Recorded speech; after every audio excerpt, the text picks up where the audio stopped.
What's going on, guys? Happy Friday. Going to be talking about some college football. We got a lot going on tomorrow, obviously, college football Saturday. As far as last night's Thursday night football game, 7 straight winners for the How to Beat the Bookie crew stops there. Loser last night on the under, able to catch it at 50, closed as low as 48.5. So once again, beating the closing line, even on these losers, but couldn't pull it out. Dead under first half and then just straight in the second half. You guys watched that game, 3 touchdowns in the opening 6 minutes. The Minnesota turnover to start the second half, brutal. Some back doors all across the board. Eagles first half, back door there after the Justin Jefferson fumble on the 1, and it turns out to be a touchback. Eagles go and get a field goal there to cover the -3.5. And then in the total or the game, the 6.5 or 6, depending on what you got, backdoor push or cover for Minnesota Vikings. Backdoor push or loss for the Eagles better. So pretty interesting Thursday night football game. Vikings offense looked better, but still the turnover is just a big problem there. And really not even on Kirk Cousins. Special teams turnovers, the fumbles going on. Eagles, 2 games in a row, their offense kind of gets bailed out a little bit. The offense hasn't looked phenomenal against the Patriots. Didn't really look amazing against the Vikings last night. A couple of big plays. I mean, the ground game, terrific. Obviously, don't get me wrong. But getting bailed out a little bit with the turnovers. The defense, once again, forced 4 last night. Pair against New England that got them out to the 16-0 jump. So Eagles defense still looking phenomenal. Still forcing turnovers, putting them in good position. We'll see how this offense looks as the season progresses. Nonetheless, pretty entertaining Thursday night game. Was a loser on the under there. We'll see what we can get going. Already more bets out for the NFL Sunday slate and 1 out for Monday Night Football. So if you guys want all those, howtobeatthebookie.com or download the How to Beat the Bookie app. Really quick, if you haven't yet, like, subscribe, comment below. Help us blow this thing up. Going to be diving in some college football. 1 game tonight. Again, same thing as last Friday. Going to be giving you guys a bet here on the Friday night game. We have Virginia versus Maryland, a little bit of ACC versus the Big Ten. We'll get into that. And then we'll touch in on some of the early slate games for tomorrow. K-State versus Mizzou, Penn State versus Illinois, nice little Big Ten matchup. And then a nice SEC matchup, LSU and Miss State. So we'll get into some of these games. As far as last week, 2-1-1 on the week 2 college football slate. Had the winner on the free bet the Friday night that we gave you guys, or I gave you guys, as far as the over in the Kansas-Illinois game. We hit that one, and let's see if we can get another winner in tonight's Friday night matchup. Let's go ahead and dive in here. So Virginia, Maryland, we're looking at a line that's been hovering around 14, goes up 14.5, even some spots now touching 15 with this Virginia game. Have not put this on the How to Beat the Bookie website yet, simply because I am waiting for this number to peak. I will be backing Virginia today, which is a little bit sketchy. I'm not going to lie to you guys. A little bit sketchy. Virginia has looked horrendous in 2 games. They start off with the opener versus Tennessee where they get embarrassed. And this is a football team which had the tragedy last year, the shooting with the 3 guys. Obviously, horrible things. Got to turn the program around. Come back around week 2. They get James Madison. They go up. They're holding, 35 to 24 lead heading into the fourth quarter. Can't hold that one out. Then you get James Madison with the 12 unanswered. They end up pulling that one out. A little bit of QB issues last week. Muskett, QB1, played week 1. A little bit of issues. They go to Colandrea, who last week looked pretty damn good. 377 yards, 2 touchdowns, 1 interception. We'll see how Virginia looks here going on now against Maryland. So Maryland has looked phenomenal in 2 games. They start off the year 2-0 straight up, 0-2 against the spread. Couple of big spreads. Have been playing non-Power 5 teams. And they go in, and last week they beat Charlotte 38-20, 24.5 point favorites there. They go up 17-14, or heading into the fourth, 17-14, pull away 38-20. 3 late scores there in the fourth quarter. Almost gets the backdoor cover, not quite enough. Can't cover the 24.5 point number. And they've been getting a lot on the ground. Last week, 243 rushing yards. Still had 4 turnovers, 2 interceptions there for Tua's younger brother, Tagovailoa. To turn the ball over, as I like to say. 4 turnovers, 2 interceptions for him. Maryland, this is a schedule play and a number play, okay? So Virginia has not looked good at all through 2 games. Typically a defensive-minded team. Right now looking like one of the worst Power 5 teams in the country. We'll see how they show up now. Brutal first 2 games defensively. And Maryland, quite the opposite. They look phenomenal. They put up 38 points in each of their first 2 games. Granted, against lesser opponents this past week against Charlotte. So we'll see how they look going in here. Maryland 1-4 against the spread. Their last 5 as double touchdown favorites or more. This one at 14.5 currently. Meanwhile, this Virginia team just 1-8 straight up their last 9. And Virginia, typically a team that plays undershunning football, at least started off that way last couple of seasons. Last year started that way. Defense got worse and worse as the year went on. And this defense has only gotten worse from last year. So Virginia defense looking brutal early on this season, both in the ground and in the air, giving up over 200 rushing yards a game on the ground right now. Problematic, most definitely. Maryland's offense looking like a top 40 offense. That's where they're ranked right now. I mean, they're getting it done in the air. They got it done a little bit rushing last week. Hemby had a great, 130 some odd rushing yards for him. So we'll see if they can continue that against this Virginia team giving up the rush. But that's 2 reasons. Like I said, schedule play, number play. Now, my number on this game is 10.5. So if I can get over the 2 touchdowns, I will. Maybe my home edge for Maryland should be adjusted more. Maybe it should be closer to 11.5. I really don't see the 2 touchdown favorite here for the Terps. And then we talk about the defensive struggles there, but Maryland's defense hasn't looked that good. I mean, all considered. And especially when you look at the opponents they played, this is going to be the worst team, more or less, that Virginia has faced. Maybe you could say James Madison is worse than Maryland. I really do think it's a bit of a coin flip there. And then you have Maryland, who's played 2 easy competition games. Give me this. And then also, key note here, both these teams go in a conference play. Now, granted, Virginia 0-2 start. They're just looking to get a win on the board. Maryland 2-0. They might be caught looking on ahead to Michigan State next week. So you got to look ahead into a road conference opponent against Michigan State. Same side there as far as the Big Ten goes in the East. And then Virginia, yes, they also open up conference play next week, but they're not a team that's looking to contend for a conference title. They're a team looking to rebound from tragedy, looking to get a first win on the season. I think they win this game? No, but I think they keep it under 2 touchdowns. Again, a number play, a schedule play, a little bit of a spot play here. Virginia has looked horrendous. Tread lightly here, I guess, but I'm on Virginia plus 14.5 for 2 units. Again, this number's only gone one direction, so I haven't officially bet it yet. We'll be looking to see if I can get 15.5, but at least that hook with the 14.5, keep it under 2 touchdowns. We'll see where this number goes. Hopefully we get another Friday night winner. These games before Saturday have gone well. I mean, the last 3 weeks, hit the Utah game, hit the Kansas over, and now this free bet here, Virginia plus 14.5.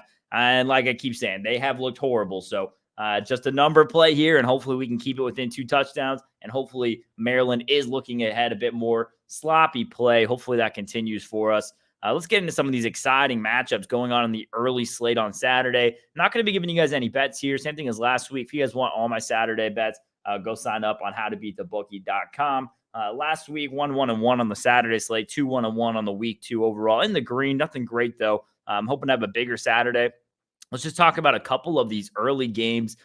First one, I just find it fascinating. Kansas State at Mizzou. So if you look by a lot of the metrics, this number's off. And that's why this game is just interesting to me, because I can't bet Kansas State here. Number is suggesting Kansas State should be a bigger favorite based off last year and everything else.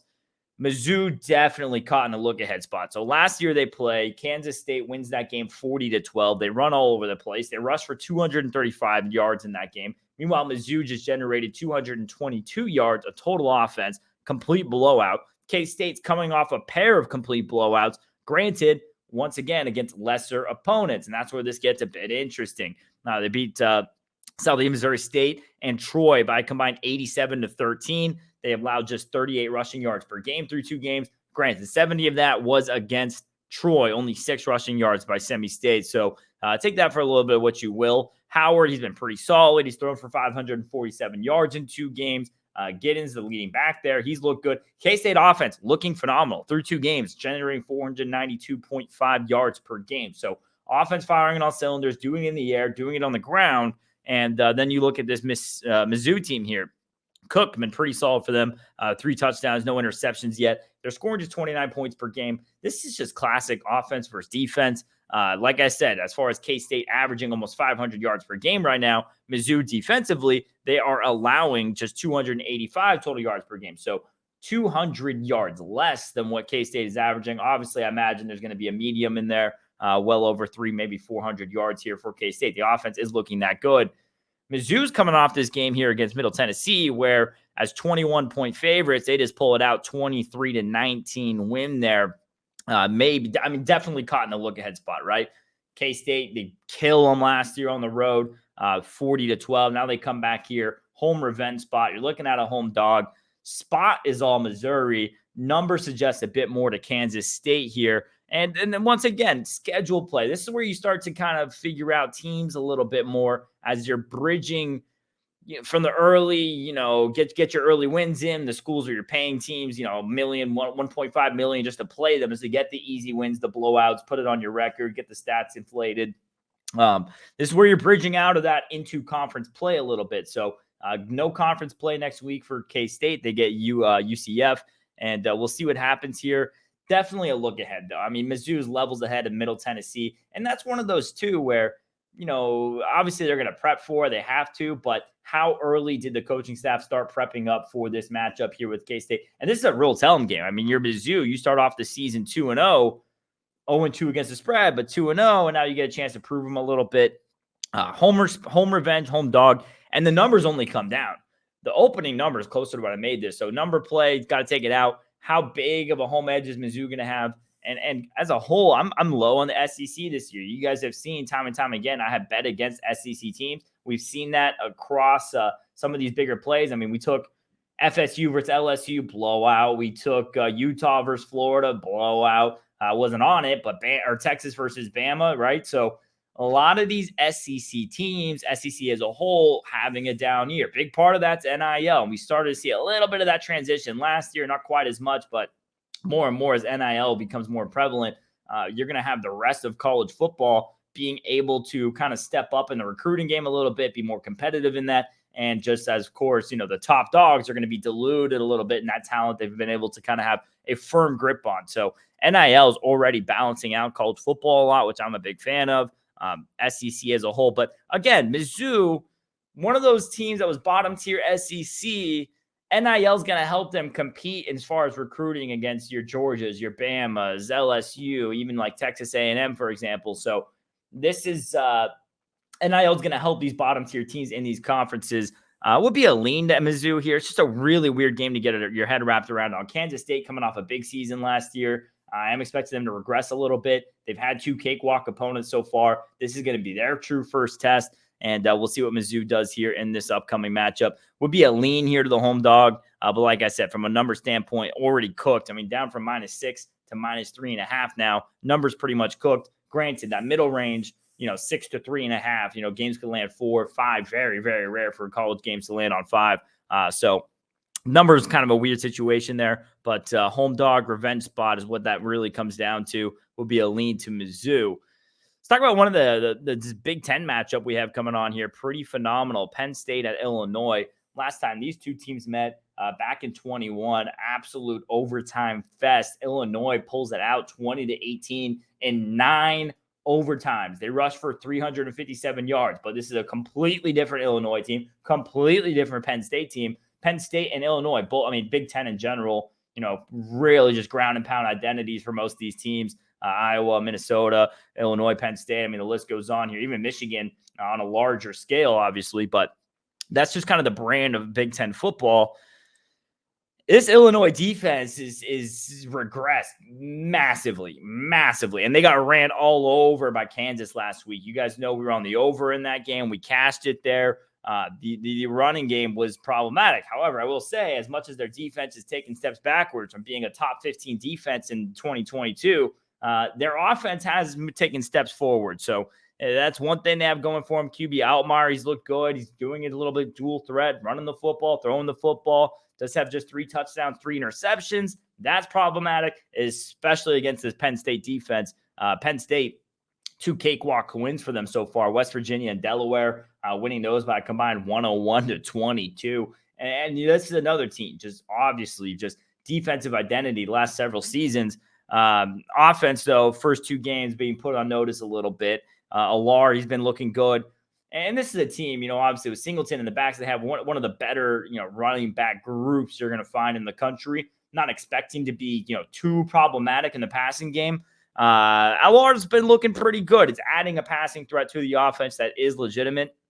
And Illinois, we just talked about how their defense regressed. I mean, they got ran all over by Kansas. What's going to happen now against the Penn State team? Like, this is their identity. So The read on the matchup is an unders because it's an under trending matchup, but Penn State's offense looks levels above his previous years. Illinois' offense looks levels above previous years. Penn State's defense still a threat. Illinois defense definitely regressed. So big number on this game, especially for a road conference game here. I mean, Penn State 15-point favorites, massive line. I would not be laying it. Could only be interested in the under here, which is tough because, Penn State's played a couple of high scoring games. Illinois has played a couple of high scoring games. It's a slightest of leans here to the under in this matchup, just based off historical trends. I mean, like I said, last time they met in 21, 20-18 matchup there. This is a Fighting Line team. I was higher on defensively coming into the season, and seeing them the first two games not be that, a little bit concerning. Penn State, I mean, just 22 points in 2 games, getting it done on both sides of the ball, looking like one of the better teams in college football, top 10 team for a damn good reason. Lean here to the under, lean to the home dog. You could also argue, Illinois' performance against Kansas last week, a little bit of a look ahead to Penn State, big conference team to open up conference against. Wouldn't lay the points here with Penn State, just from a number standpoint, but from what I've seen based on the eye test, Penn State looks levels ahead. So lean to the home dog, heavier lean to the under here. I imagine Penn State's going to shut down Illinois offensively. We'll see what comes up in this contest. Going to be a good one, though. And another conference matchup. Let's talk about it. LSU at Miss State. SEC, we talk about it being a down year. LSU, they go and they lose against FSU. We're on the right side there. Had FSU and they take it outright. Daniels looks good. I mean, they're coming off, you have your loss to Florida State, the big, Sunday night opener for the season. And then next thing you know, you get Grambling State just to kind of cakewalk, get your stats ticked up, get the confidence back for the boys. 72-10 win there. Absolutely crushed them. Daniels threw 2 games, 6 touchdowns, 1 interception. Miss State coming off a tough game, really tough game. I mean, overtime versus Pac-12 Arizona, very concerning. They're 2-0 on the season, 1-1 against the spread. And now you get one of the better teams in the SEC here. Line opened up closer to 7. It's now pushing up 9.5. No interest in the spread here at 9.5. I would really need that 10.5. Such a key number there, especially in this. So would be 10 or 10.5 for Miss State. I don't want LSU going for me. They have won 4 of the last 5 meetings here. They beat them last year 31-16. Definitely think Miss State's a bit better. I think LSU is a bit down. I mean, this LSU secondary, problematic, but they do really match up well here. I mean, you have a Miss State team that likes to run the football, an LSU team that's really good in the front 7. Part of the reason we were on FSU is because they are just such a damn good dual threat offense and able to exploit the secondary. I mean, they gave up 4. You can't really use too much of these Grambling State tests. So we're going to be going off of what they did against FSU a bit more here on this read. They gave up 359 passing yards and that one 4 touchdowns. So how much of that's going to carry over here in this matchup? What are we going to get here out of Miss State here defensively? They were able to get in 207 rushing yards in the last meeting. That's going to be a problem. LSU's played 2 very high-scoring games. And if you guys heard my breakdown for that FSU-LSU game, I said this FSU team is going to be the best offense in college football. So far, looking like they could live up to that. 75.5 points per game right now in the first 2 for LSU. One of them against one of the top offenses in college football, and the other one, they did all the damage against Grambling State, whereas Miss State's first 2 games have gone under, averaging 55 points per game. And that's part of the reason we have a really good total line set here on this matchup, set right at 54.5, 55 at some spots. So both Miss State's games have gone to 55. Last year's meeting, we landed on 47. Would be an under lean here to this matchup, just because that's the style of football Miss State plays. They're going to keep it low scoring. They're going to keep the ball. We're trying to burn possession clock here. We'll see how it goes for Rogers. No interest in the big favorites here, guys. And you guys know when John's on here, we're talking football. We always lean to the dogs, always lean to staying away from the big favorites. Every once in a while, when there's value to favorite, we'll lay a favorite. I don't see value here in the public favorite, road favorite, I should say, with LSU. I said they won 4 of the last 5 meetings, but they haven't won 3 in a row in the matchup in a long time. It's been 2 LSU wins, 1 Miss State win, 2 LSU wins, 1 Miss State win. So 4 of the last 5, it's been that same kind of breed. LSU's won the last 2, including last year. Prior to that, Miss State won, LSU won 2, Miss State won. So that 3 in a row where you really start to own a team, we haven't seen it yet here from LSU. maybe this is the year they put on 3 in a row.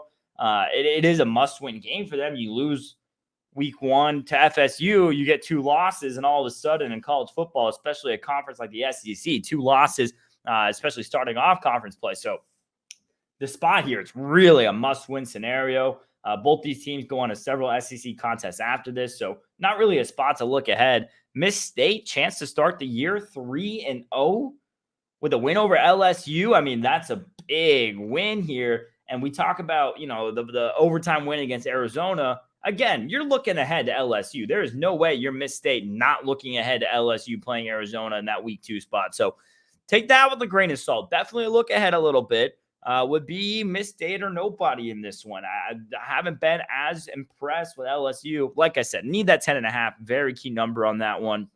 And some of these other games, guys, we're going to be having going on tomorrow. Minnesota at UNC, South Carolina, Georgia. Nice little SEC matchup again. Washington versus Miss State. That matchup last season was one of my biggest bets of the year on Washington. Tennessee, Florida. So some good SEC matchups, some good overall conference football coming up. We'll be breaking down more of that on the Saturday card. There is a bunch of MLB action going on today. Our boy John going to have some bets out there for how to beat the bookie members. And NFL season, 7-2 on the year so far. Get the loser on both Thursday night football games. Sundays and Mondays, though, have gone perfect. We'll see if we can continue that on into this Sunday slate coming up. If you guys want all those bets, you guys know where to sign up. We'll be back over tomorrow here to do a live stream, breaking down some more of these games in the afternoon card. Gave you guys a free bet on tonight's episode on tonight's game, Virginia versus Maryland. Virginia taking the points, 14.5 there. Let's see if we can pull it out. That's a 2-unit play there. I am watching that number creep up. A little bit of a shorter Friday episode. As we get into this busy time of year, guys, Fridays are crazy. Injury reports for college football and NFL Sunday released all throughout today. So not going to go too in deep today. That's going to be that. We're still keeping up with baseball, of course. If you guys want all the information across all the leagues, you guys know where to sign up, where to find us. Appreciate you tuning in. Sorry if I spoke too fast, if I slurred some words there. I know sometimes I do that, especially when I'm by myself up here. So apologize for that. Appreciate you tuning in. Like, comment, subscribe below. Thanks a lot.